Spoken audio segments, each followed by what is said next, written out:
Panchayat চংমারিনো কিতিংগৈ BJP বদলনো দালবে রমো হামিয়া খ্লাইনানি নাইখা Congress তে yakshi বদল CPIM টাংশালা পাবিয়া ছড়া মন্ডল তাংনাগো কাশা ককথম বান্ডা খ্লায় আবা হাইনো ককশিল সামুংটি শাখা পাবিয়া ছড়ানি এমএলএ ভগবান দাস ককথম বান্দাও পাবিয়া ছড়ানি এমএলএ ভগবান দাস ককশিল সামুংটি শাখা পঞ্চায়েত চংমারিও পাইনানি লামা নুহুর জায়গা অঙ্গৈ চংমারিনি সিকাংনি সিমিনো বিজেপি বদলনি শাখাও দালবে রমো yakshi সুরনানি চেংখা কংগ্রেস তাই yakshi বদল সিপিআইএম ফিয়াবা বরমনি যত চাইতক মুংনো সামুঙ্গ চুগিয়া খ্লাयै গোবাংকো আচুক থায়ো কপ্লাই ইংখা বিজেপি নি বাতাই এই পঞ্চায়েত নির্বাচনকে কেন্দ্র করে আমরা যেটা দেখলাম যে একই অবস্থা 2023 সালে যে তাদের কর্মকাণ্ড তাদের যে চরিত্রটা ছিল একই অবস্থা। আমি রানুকরির ঘটনা এখানে বলেছি, আরেকটু আমি বলতে চাই। সেদিন আমরা দেখলাম যে এখানে একটা বিল্ডিংয়ের উপর থেকে, যেটা অস্থায়ীভাবে কংগ্রেস এবং সিপিএমের যৌথ পার্টি অফিস সেটা বানানো হয়েছিল, সেই বিল্ডিংয়ের উপর থেকে অজস্র পরিমাণ ঢিল মানে পাথর ছোড়া হচ্ছে। অনেক পথযাত্রী সেখানে আক্রান্ত হয়েছেন, অনেক গাড়ি ঘোড়ার উপর সেই ঢিল ছোড়া হয়েছে। আজকে আমরা দেখছি অনেকেই এই পঞ্চায়েত নির্বাচন নিয়ে কখনো সোশ্যাল মিডিয়াতে আসছে, কখনো বা সাংবাদিক সম্মেলন করছে। সেই দিন তরুণবাবু কংগ্রেসের একজন কর্মী, মানে তার ভিডিও ফুটেজ আমাদের কাছে রয়েছে, এইভাবে ঢিল ছুটছে, পাথর মারছে সেই বিল্ডিংয়ের উপর থেকে। আজকে এটা এইচডিএফসি ব্যাংক আছে আজকেরই কুমারঘাটে, সেই ব্যাংকের উপর থেকে সেদিনকার পার্টি অফিস তাদের, সেখান থেকে এইভাবে এমনতর কংগ্রেস কর্মীরা সিপিএম কর্মীরা বৃষ্টির মতো পাথর ছুটছে, পথচারীর উপর পড়ছে।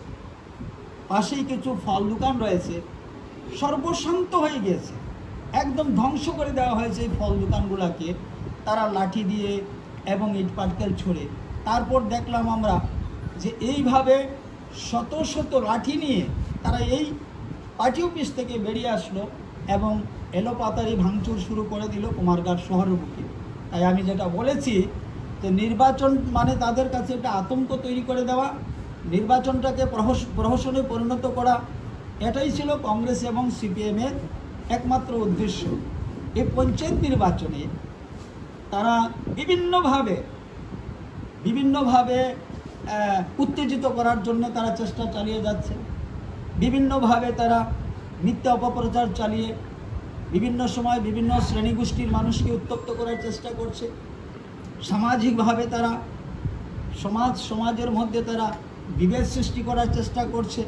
আমাদের দলের তরফ থেকে আমরা যথেষ্ট পরিমাণ সেখানে ঝাঁপিয়ে পড়ে সেই যে একটা জাতিগতভাবে যে বিভেদ সেটাকে আমরা কন্ট্রোল করতে পেরেছি। মানুষের কাছে আমরা, আমাদের দলীয় কার্যকর্তারা সবাই গিয়েছেন এবং সবার সঙ্গে কথা বলেছেন। এইভাবে মানে বিভ্রান্তিমূলক ঘটনা বা কিছু কথাবার্তা প্রতিনিয়ত তারা এইভাবে চালিয়ে যাচ্ছে।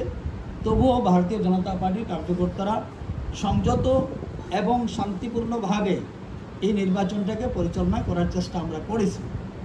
নির্বাচনের দিন, যেদিন নির্বাচনটা হলো, সেই দিন কি হলো, কংগ্রেস এবং সিপিএমের এই দুটি দলের কিছু লোক প্রত্যেকটা পোলিং বুথে, প্রত্যেকটা পোলিং স্টেশনে যখন সকালবেলা এই ভোটারগণ ভোটে লাইন ধরেন, অনেক বয়স্ক লোক রয়েছেন, অনেক মহিলারা রয়েছেন, তো সেদিন কি হলো, কংগ্রেস সিপিএম দলের কিছু লোক, কিছু সন্ত্রাসী, এরা এই লাইনের মধ্যে তারা ঢুকে সেখানে মানুষকে বিভ্রান্ত করার চেষ্টা করছে।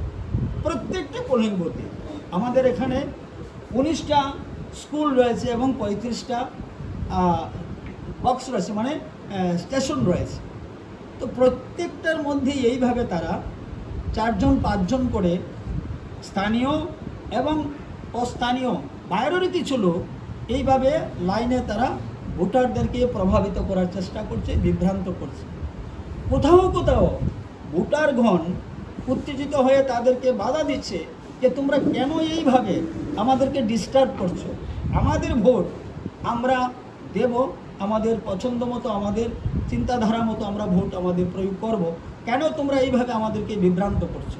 যে খবরটা আমার কাছে আসে, আমার কাছে ওখান থেকে আসে যে ভোটারগণ শেষ পর্যন্ত ধৈর্যহারা হয়ে তাদের উপর তাদেরকে মানে এইভাবে বলার চেষ্টা করে।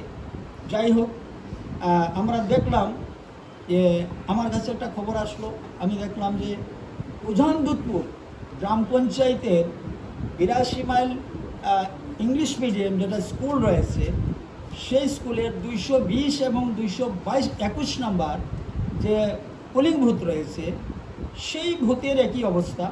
মানে সকাল থেকে বিভ্রান্তকর পরিস্থিতি, 2-3 বার এখানে যারা কর্মরত যারা পুলিশের লোক ছিল এবং প্রিসাইডিং ছিল, তারা বারবার তাদের কাছে অনুরোধ করে বলেছে, তাদেরকে বাধা দান করেছে যে তোমরা এইভাবে এই পোলিং বুথের ভেতরে প্রবেশ করবে না বা ভোটারদেরকে বিভ্রান্ত করবে না। আসানলি কক্থম বান্দ এমএলএ ভগবান দাসনো কারিব মানজাকা পাবিয়েশ্বর মন্ডলনি তাংফাং অনিমেশ সিংহতে বিকাশেন্দু দেব। ভারতবর্ষের সরকার পরিবর্তন হয়েছে, নরেন্দ্র ভাই মোদীজি প্রধানমন্ত্রী হয়েছেন। ব্যুরো রিপোর্ট, চিনি খরাং।